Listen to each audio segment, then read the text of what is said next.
All right, we're going to watch Asher's backstroke here above water, and we're just going to watch it here from the side.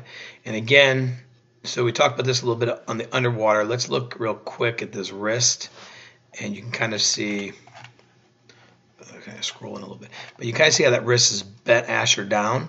You want to make sure that that wrist isn't bent down. You want to make sure that thumb is coming up all the way through.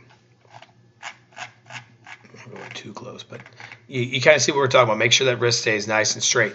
Once you get up to the top of your stroke, you can turn over to that pinky pretty good. Do a great job of pinky entry. That's nice.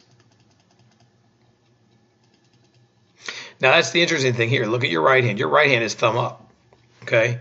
And I don't even know if we scroll in if you're going to be able to tell, but I can see that thumb is up. So your right hand is exactly where you want to be. It's that left hand. Don't let it be kind of lazily falling behind it. Make sure it's always thumbs up, pinkies in, just like you have here on the right hand. That right hand is a good straight arm. It's thumbs up. We like that a lot. And you kind of turn to your pinky a little bit earlier too. It's always good to turn right here at the top of that stroke, and that's right where you turn to your pinky. I'll be interested to see your front view underwater because it looks like you sometimes maybe come in a little bit past that middle part of your body. You want to make sure those hands are entering right at shoulder width apart. You don't want to kind of cross over and cross those hands out to the side. But we'll see that on the head-on view, hopefully.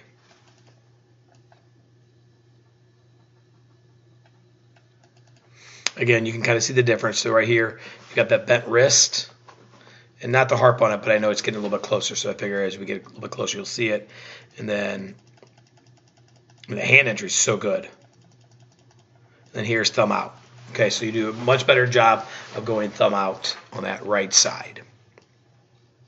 Pay attention to that kick. You kind of see that you are kicking, right? But we don't really see those legs up. We got to make sure we keep working at getting a strong, steady beat kick.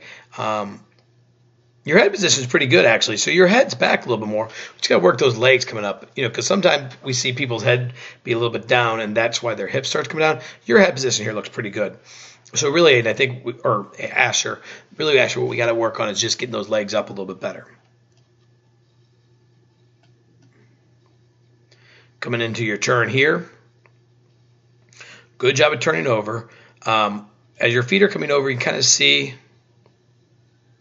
those feet are right together. We'd like to see your feet right about hip width apart. So if you can spread those legs just a little bit more, it's going to help give you a little bit more power and a little bit more strength as you flip. So try and get those feet separated just a little bit. And again, you can see right here, you push off the wall. So you're barely off the wall, and you've already started that first dolphin kick. So here's the first dolphin kick, and I'm going to say you're maybe about a foot off that wall. You want to wait about 1 or 2 seconds. So really, ideally, right about here is where you're going to do that first dolphin kick. So try and hold on to that a little bit longer. Don't be quite so into a rush. You are dolphin, and again, you're on your back, and your dolphin kicks look amazing. Just hold it just a split second.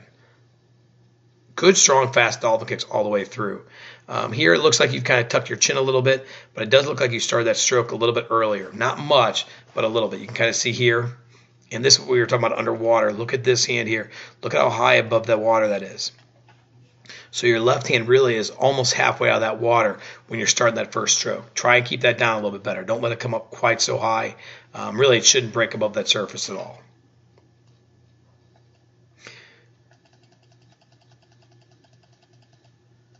Right here, that head's a little bit high in that water, so that may be what we're seeing with those feet. You can kind of see you've got the whole CSP out of the water. Really, that all should be underwater. So I think if you do lift that chin up, it's a little bit better view here.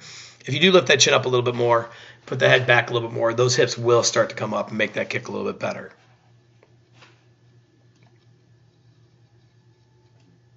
Again, though, look at how good that hand entry is. Excellent. Your right hand entry is so good. So, Asher, nice job, man. We love having you part of the team. Keep it up.